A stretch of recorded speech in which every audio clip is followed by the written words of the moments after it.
This story is titled, Stepmom and Dad Went on Vacation with Their Daughter, Leaving Me Alone and Laughing at Me. You are nothing but a freeloader living in our house like you own the place. So I made sure they didn't come back into my house. Hey everyone, before we jump into today's video, I need your help. We've noticed the channel is losing some traction, and subscribing is one of the best ways you can support us. It's quick, free, and it helps us keep bringing you awesome content. Your support means the world. Let's keep this channel growing together. Thanks so much. Now let's start the video. Hi Reddit. I need to get this off my chest because even months later, I'm still unpacking everything that happened. I'll try not to ramble, but it's a story that started years ago, and I honestly didn't see any of it coming until it hit me like a train. My name's Ellie, and I'm 22 years old. What I'm about to tell you isn't some made-up family drama. It's my life, and I promise I never thought I'd find myself posting something like this here. But hey, life's funny like that. To really understand the chaos that went down, you need to know a bit of my backstory. My mom, Sarah, was the strongest woman I knew. She was a planner, down to the tiniest details of life. She worked as a senior accountant and was the kind of person who had everything neatly filed and sorted. Receipts, life insurance policies, you name it. She even wrote out a whole will years before she got sick. I used to think it was a little weird, but I get it now. She always said, "I want to make sure you're okay no matter what." Mom passed away from intestinal cancer when I was 18.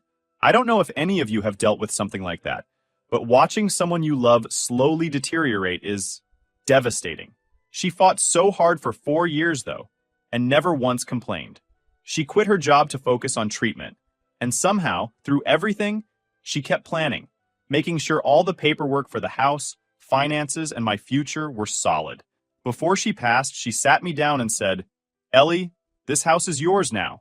It's your home, and I want you to keep it. Promise me you'll always take care of it." I was so young at the time, just weeks away from starting college. I barely understood how any of it worked, but I knew one thing. That house was the last piece of her. My mom bought it before she even met my dad. She worked her butt off for it, paid off the mortgage, and built a beautiful life for us there. She made sure it would go to me, no one else. Here's where my dad comes into the picture. My parents divorced when I was 9. There was no big dramatic fallout, no custody battle, no fights over property. My dad just left. He met someone else, Diane, and decided he wanted a new life with her. He remarried pretty quickly and had my half-sister Maya. To be fair, Dad did one thing right. He paid for my college up front by putting money into a separate account. That was his version of child support, I guess. I wasn't angry back then. I just sort of accepted that I wasn't part of his new family anymore. I'd visit them sometimes during the holidays. Diane was never outright mean to me, but it was obvious she didn't really see me as family. She'd do that thing where she'd invite me for dinner, but act like she hoped I'd say no. "Ellie, you're welcome to join us for dinner," she'd say in this overly cheerful voice while stirring a pot of something. It felt so forced that it made my skin crawl. Dad, meanwhile, was always working to provide for his family, his new family. Maya was about 10 years younger than me, and while I tried to bond with her, I always felt like a guest whenever I was at their house. You know when you're somewhere, and you just know you don't belong? That's how it felt. They lived in a rented house back then. Nothing fancy, but comfortable enough. Anyway, when Mom passed, I had no idea how to handle the house. I was too numb to think straight. Dad and Diane came over right after the funeral, and to my surprise, they offered to help me out. Dad said, "Ellie, you can't live alone right now. It's too much to handle.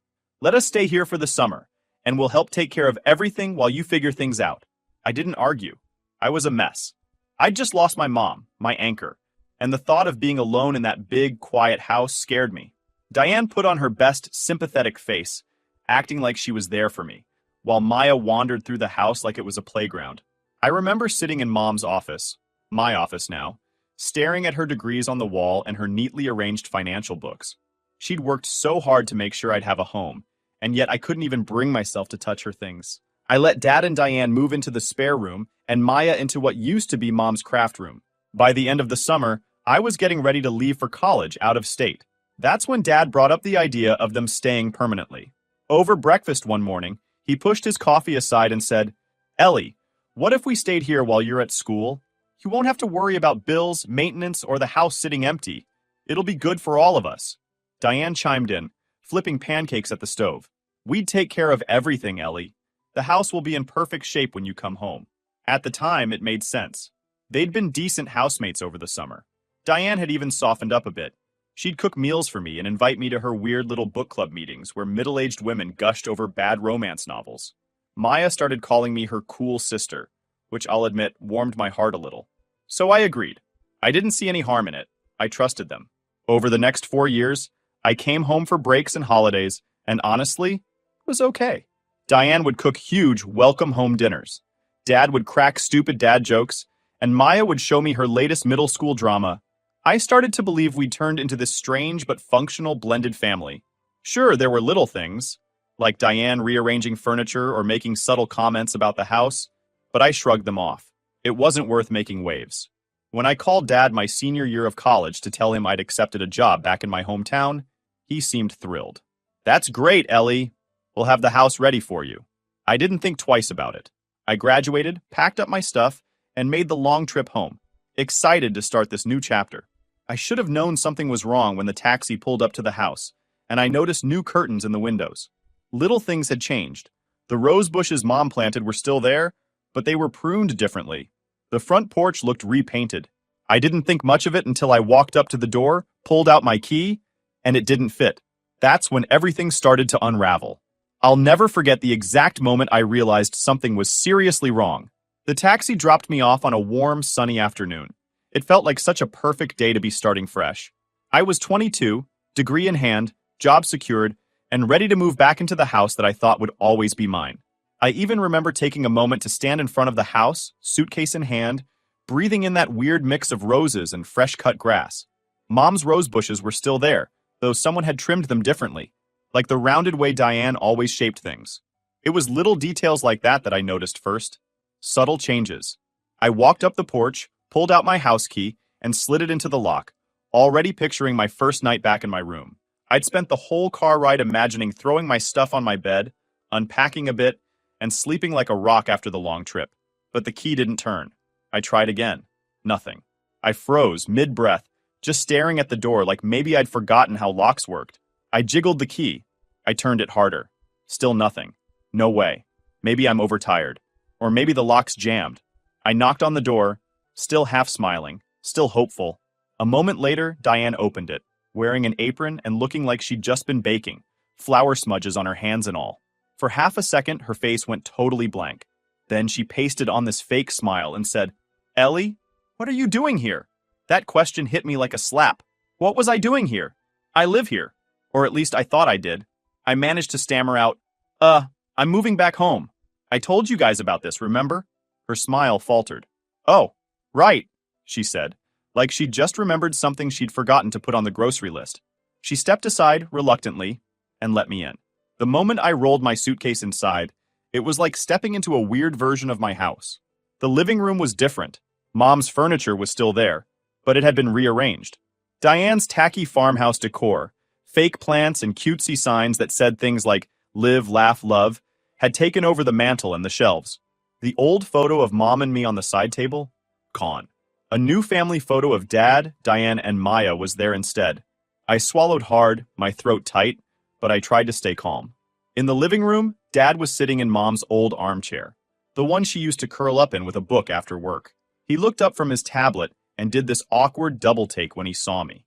Maya was sprawled on the couch, her phone in hand, earbuds in. She barely glanced at me. "Hey, you're back!" Dad said, sounding like he was trying way too hard to sound cheerful. "Yeah," I replied, forcing a small smile. "Why are the locks changed?" At that, Dad scratched the back of his neck. His nervous habit always has been. "Oh, that.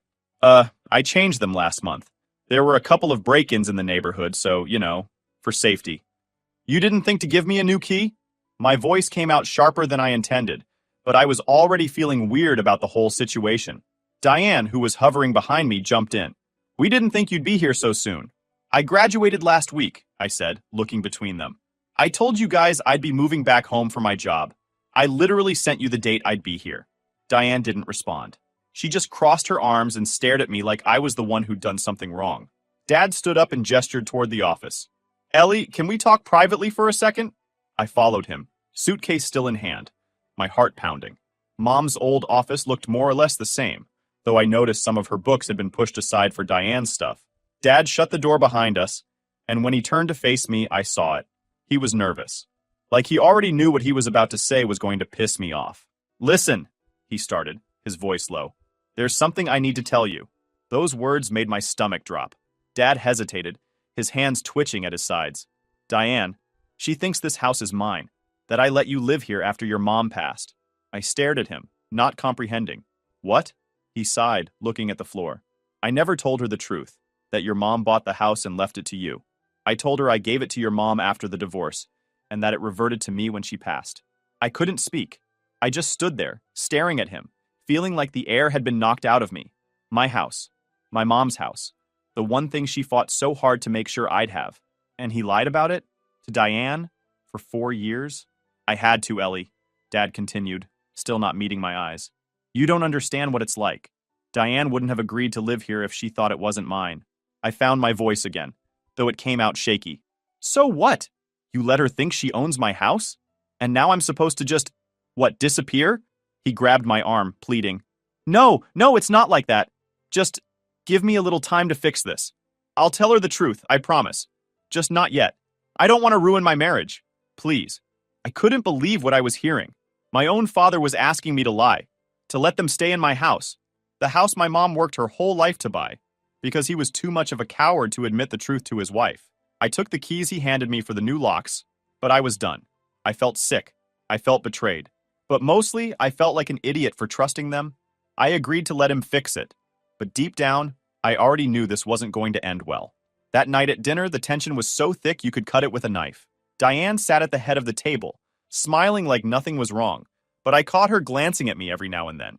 Sharp, calculating looks that made my skin crawl. Maya ignored me completely, and Dad barely spoke. I picked at my food, my mind spinning. This was only the beginning. I could feel it. You know how sometimes people don't have to say anything outright for you to know exactly how they feel about you? That's what living with Diane turned into. Constant, unspoken hostility wrapped in fake politeness. Dad was no better. He avoided me completely, as though ignoring the situation would make it disappear. It was as if I'd walked into someone else's house and had overstayed my welcome, except it was my house. The first few days were awkward but tolerable. I spent most of my time in my room unpacking my stuff, catching up with old friends over texts, and trying to process everything Dad had told me. The tension wasn't as bad at first, more like that quiet kind where you can feel people watching you. Diane would pop into the kitchen while I was making coffee and make passive remarks like, "Oh, you're up early. You must be on a college schedule still." Or, "Are you cooking for yourself tonight? I didn't realize you'd be eating in." The thing is, she wasn't yelling, but every comment carried an undertone that screamed, "You don't belong here." Then things escalated, fast. On a Wednesday morning, I was about to throw in a load of laundry. I'd left my clothes sorted in the laundry room and went to grab detergent. By the time I came back, Diane was pulling my clothes out of the washer and tossing them into a basket. My white shirts were suddenly mixed with dark clothes that hadn't been washed yet. I froze and just watched her for a second. "Oh," she said, like she'd only just noticed me. "I thought this was Maya's basket. You really should label your stuff. They were sorted," I said flatly. "And Maya doesn't do her own laundry, does she?" Her smile was razor thin. "Well, I can't keep track of everyone's messes around here." She picked up her cup of tea and walked out, leaving my clothes in a crumpled pile. I knew what she was doing. She wanted me to react, to cause a scene, but I wasn't going to give her the satisfaction. That night at dinner, she made just enough food for 3 people. I didn't realize until I came to the table and saw 3 plates set. One for her, one for Dad, and one for Maya. She looked up at me and said, "Oh, Ellie, I thought you were eating out tonight." "You didn't say anything." "I live here," I said, trying to keep my voice calm. "You didn't ask." She shrugged and smiled, a fake sweetness to it. "Well, there's bread in the pantry if you're hungry." I sat there for a second, considering walking out or even flipping out on her, but instead, I just grabbed my coat and left. I couldn't stand sitting across from them another second. I ended up at the local diner, eating a sandwich alone and texting one of my old friends from high school. "Please tell me you're free tomorrow. I need to get out of the house," I wrote. The next day, I reconnected with my friend Emily. She still lived nearby, and when I told her about the situation, she gave me that wide-eyed look you give someone when you can't believe what you're hearing. "Wait, they're living in your house? Acting like you're the guest?" Ellie, what the hell? I don't know what to do, I admitted. Dad's too much of a coward to tell Diane the truth, and she's trying to make my life miserable. I feel like I'm losing my mind. We spent the afternoon hanging out, catching up on life, and for a few hours I almost felt like myself again. Emily even joked, if she keeps pushing, I'll come over and put her in her place for you. It made me laugh, but when I got home, the dread came rushing back. The house was dark and silent. I flicked on the hallway light and noticed something odd. My shoes, which I'd left neatly by the door, had been moved into the coat closet. It was a small thing, but it sent a clear message. Diane didn't want any trace of me visible in her space. Over the next week, she doubled down. I'd wake up to find my things moved around, like my coffee mug mysteriously shoved to the back of the cabinet, or my mail accidentally tossed into a pile of junk. One morning, I went to take a shower only to realize the hot water was ice cold. Maya had conveniently taken a 45-minute shower right before me. Diane made a show of saying, "Oh, Ellie, I guess you'll just have to get up earlier." Maya's growing, and she takes longer these days. The worst part was watching Maya change. When we were younger, she used to follow me around like a little shadow. She'd call me her big sister and beg me to braid her hair. Now, she rolled her eyes whenever I walked into the room and muttered things like, "She's so lazy, Mom." I even overheard her on the phone saying, "I don't know why she's still here. It's not even her house." That hurt more than I care to admit. And then there was Dad. I swear I could feel him avoiding me. He'd come home late or go for walks anytime Diane started needling me in front of him. If I caught him alone and tried to talk about it, he'd just mumble something about keeping the peace. Keeping the peace? For who? I hit my breaking point when Diane moved Mom's favorite vase. It had been on the mantel for as long as I could remember. This beautiful ceramic vase with blue flowers painted on it. One day I came home and found it shoved onto a random shelf in the corner, almost hidden. In its place was one of Diane's tacky rustic pieces, an ugly wooden sign that said, "Home Sweet Home." I asked her about it directly. "Why did you move the vase?" "Oh," she said, not even looking up from her tablet. "I just thought it didn't match the new style I'm going for in here. I'm sure you understand." I didn't reply, but I felt something snap inside me. That vase was more than just decor. It was a piece of my mom, a memory of her, and Diane had no right to touch it. That night, I started packing up Diane's things in my head. I wasn't ready to act yet, but I knew I couldn't keep living like this. By the time Saturday morning rolled around, I felt like I was living in someone else's house, an unwelcome guest in my own home. The hostility from Diane had grown so thick that even walking into the kitchen felt like stepping into enemy territory. I avoided being in the common spaces when she or Maya were around, just to keep my sanity. That morning, though, something was off. I woke up to silence. Total silence. No sound of Diane in the kitchen banging pots, no Maya blasting pop music from her room, and no Dad watching the morning news on TV. It was eerie. At first, I thought maybe they'd just gone out for breakfast or something, but the house felt abandoned. It was too clean. The kitchen counters were spotless, the dining table was empty, and even the shoes that were always cluttered near the front door were gone. I stood there barefoot, still in my pajamas, my stomach sinking. I checked my phone. Nothing. No texts, no missed calls. I tried calling Dad first. Straight to voicemail. That's weird. I tried him again. Same result. By this point, I felt like something wasn't right. Maybe it was paranoia after weeks of tension with Diane, but I couldn't shake the feeling that this wasn't just a regular Saturday morning. Finally, I dialed Diane. I was about to hang up after the fourth ring when she picked up. Her voice was sharp. "What do you want?" Her tone caught me completely off guard. I just wanted to know where everyone is. I woke up and the house is empty." She laughed. Not a normal laugh. A mean, ugly sound that made my skin crawl. "Oh, didn't we tell you? We're in the Maldives. You know, sunny beaches, luxury resorts, the whole deal." I blinked, gripping the phone tighter. "What? The Maldives? First-class flights and everything," she added with mock cheer. "We didn't mention it because, frankly, we didn't want you tagging along. You're not exactly in the position to pay your way, are you?" My stomach dropped. "What are you talking about?" That's when she dropped the act completely. "I'm talking about you living in our house like some entitled brat," she spat. "Your father might be too soft to say it, but I'm not. You're a freeloader, Ellie. You've been mooching off us long enough. Do you know how embarrassing it is to have a grown woman squatting in our house while we're paying all the bills?" I could barely breathe. My hands were shaking, and I sank into one of the kitchen chairs, my legs too weak to hold me up. "It's not your house," I managed to choke out. "It's my house." She ignored me. "We're done, Ellie. When we get back, I want you gone." I don't care where you go. Sleep on a park bench for all I care. But you're not staying here. If you're still in that house when we come back, I'll personally throw you out. In the background, I could hear Maya laughing and Dad saying something I couldn't quite make out. The sound of it twisted the knife deeper. Diane, don't bother trying to call your father, she interrupted, her voice icy. He agrees with me. He's just too weak to tell you himself. We've already blocked your number. Have a nice life, Ellie. And then she hung up. I sat there in shock, the silence of the house pressing in on me.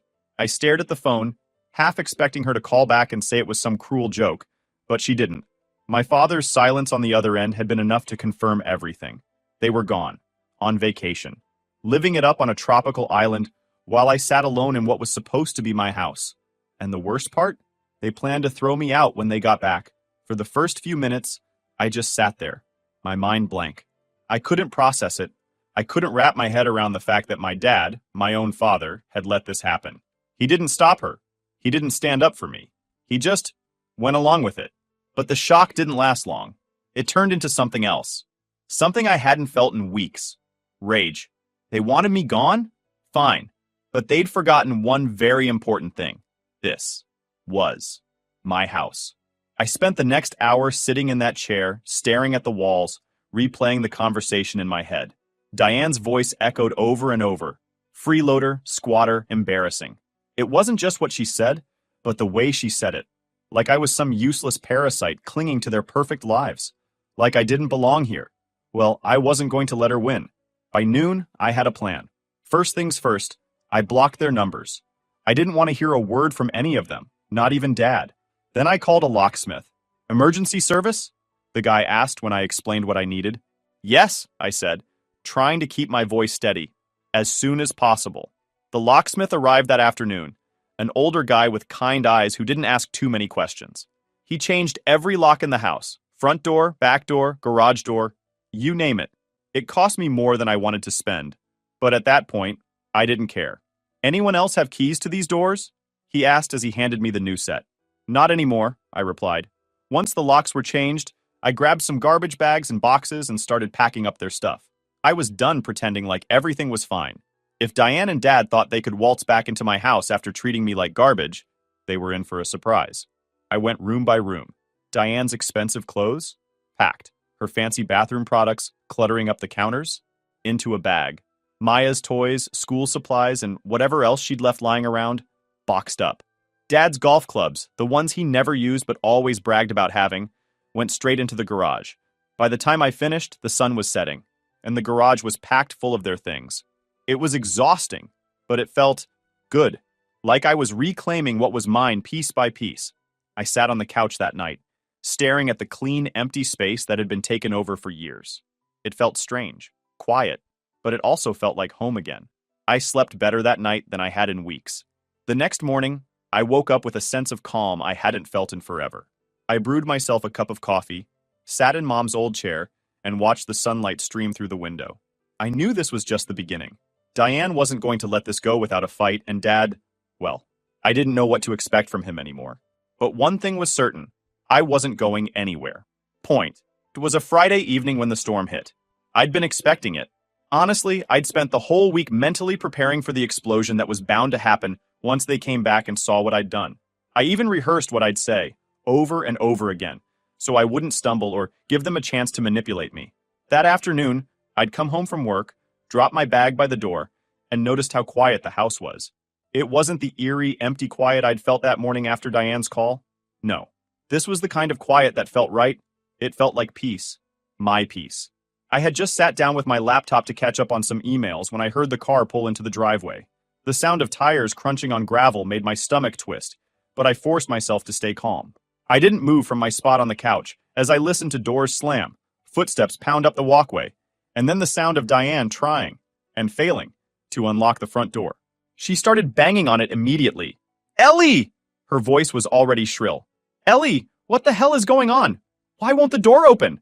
I let her bang for another 30 seconds before I stood up, grabbed the new keys from the counter, and walked to the door. I took my sweet time unlocking it, savoring the brief pause in her yelling. When I finally opened the door, I was greeted with Diane's furious face. Her hair was a mess, her face red, and she looked like she was ready to bite my head off. Behind her, Dad stood stiff and awkward, looking anywhere but at me, and Maya was hanging back near the car, her arms crossed and scowling. "What did you do?" Diane demanded, shoving her way past me into the entryway. "Why did you change the locks?" I stepped aside and let her storm in. Dad followed quietly, his shoulders hunched, avoiding my gaze. Maya trailed after him, clutching her phone like it was a lifeline. Diane turned on me immediately. "I want an explanation. Right now." I crossed my arms and met her glare without flinching. "It's pretty simple," I said. "This is my house. You don't live here anymore." Her mouth fell open like I'd slapped her. "Your house?" "Yes, my house. The house my mom bought, the house she left to me, the one you've been living in under a lie for the last 4 years." For a split second, the room went silent. Diane looked at Dad, her face full of confusion and growing anger. "What is she talking about?" Dad didn't answer. He just stood there, frozen. I turned to him, my voice sharp. "Tell her, Dad. Tell her the truth." Diane spun to face him. "What truth? What is she saying?" Dad mumbled something I couldn't hear. His voice was so quiet, I thought he might have been choking on his own guilt. "Speak up," Diane snapped. "What is she talking about, Richard?" Dad finally looked up, his face pale. "It's true," he said, his voice weak. "The house. It's not mine. It never was. Sarah bought it before we were married. She left it to Ellie, in her will." For a second, Diane just stared at him, blinking as though she couldn't process the words. Then her face turned a deep shade of red. "You lied to me?" Dad flinched, like she'd struck him. "I didn't mean— You told me this was your house!" she shrieked. "You said you let Ellie stay here out of the goodness of your heart. Do you have any idea how stupid this makes me look?" Her voice was loud enough that I was sure the neighbors could hear, but I didn't care. Let her scream. Let her throw her tantrum. I'd spent weeks feeling like a stranger in my own home. She could deal with a little reality. Diane turned back to me, her eyes blazing. "You ungrateful little brat. After everything we've done for you—" I cut her off. "Everything you've done for me? Like what? Trying to erase my mom from this house? Calling me a freeloader? Planning to throw me out? That's not helping, Diane." She opened her mouth to argue, but I wasn't finished. "Your stuff is in the garage. Take it and leave." At that, Maya finally spoke up. "Mom, let's just go." Her voice was quiet, and for the first time, I saw something other than anger in her expression. Embarrassment, maybe. She looked at me for half a second before turning away again. Diane ignored her. "We are not leaving," she snarled. "This is our home, too." "No, it's not," I said, my voice steady. "It's mine, and I want you out." Dad finally stepped forward, looking like he wanted to fix everything with a single sentence. "Ellie, please," he said, his voice trembling. "We don't have anywhere to go right now. Just give us a few weeks." I held up my hand. "No." His face crumbled. "Please, sweetheart. I know I messed up, but we're family. Family doesn't treat each other like this," I shot back. "You let this happen. You let Diane think this was her house. You let her treat me like garbage. And you stood there and said nothing." Dad had nothing to say to that. He just looked down at the floor like a scolded child. Diane, on the other hand, wasn't ready to give up. "You're a selfish little girl," she spat. "You think you're so high and mighty because of this house? You wouldn't even have it if it weren't for your father." I laughed bitterly. "My father had nothing to do with this house. Mom bought it with her own money before you or him were even part of the picture. She made sure it would be mine because she knew I couldn't count on him. That shut her up." I turned back to Dad. "You can take your stuff and leave. I'm done with this." For a moment, nobody moved. Diane stared at me like she wanted to lunge at me, but Dad finally nodded. His shoulders slumped in defeat. "Fine," he whispered. It took them about an hour to load their things into the car. Diane didn't stop muttering under her breath the entire time, calling me names, swearing about how ungrateful I was. Dad just looked hollow. Maya stayed quiet, helping carry things without a word. When they were done, Dad knocked on the door one last time. I didn't open it. I watched from the window as they drove away, Diane's voice still faintly audible through the glass. The house was quiet again when they were gone. For the first time in years, it felt like it belonged to me, like it belonged to Mom. I sat down on the couch and let out a breath I hadn't realized I was holding. They were gone. Finally. EC point. It's been 2 months since that day. Dad still tries to call from random numbers, but I don't pick up. Some relationships can't be fixed. And honestly, I don't want to. I'm focusing on myself now. My job is great. I've made friends at work, and I'm slowly healing from all of this. I planted new roses in Mom's garden, ones she would have loved, and I'm finally at peace here. To anyone reading this who's dealing with toxic family, sometimes you have to let go. You don't owe anyone your peace, especially not people who take advantage of you. Mom made sure I'd always have a home, and now I'm making sure I honor her by living in it the way she intended.